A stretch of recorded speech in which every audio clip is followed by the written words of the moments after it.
Bonjour à tous, on se retrouve pour une vidéo sur la métagénomique. Par définition, la métagénomique est l'étude de l'expression de l'ensemble des gènes.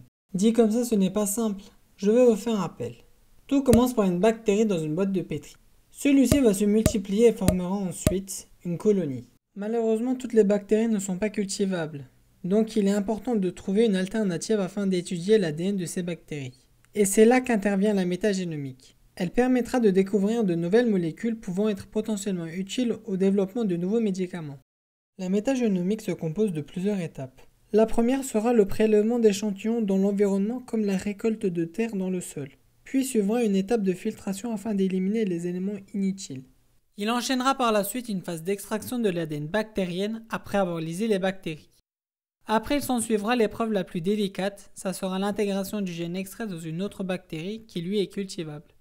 Et cette intégration peut se faire grâce à un plasmide. Pour terminer, il y aura la formation de clones bactériens et la construction d'une banque métagénomique regroupant les bactéries génétiquement modifiées. Mais la métagénomique est loin d'être parfaite et possède des limites. L'une des limites est l'expression hétérologue. Il est possible que le gène soit non exprimé dans la bactérie hôte.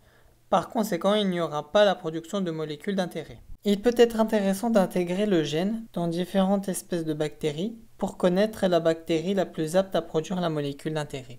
La métagénomique sont des recherches difficiles. Le sol contient des milliers d'espèces bactériennes. Il est compliqué de sélectionner la bactérie qui nous intéresse.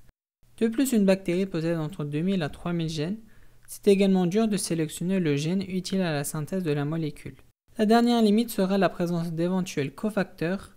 Le cofacteur est essentiel au développement de la molécule. Si celui-ci n'est pas produit, il n'y aura pas la production de la molécule d'intérêt. Voilà, c'est ici que la vidéo se termine. J'espère qu'elle a été utile pour vous. N'oubliez pas de vous abonner et dites-moi ce que vous en avez pensé en commentaire.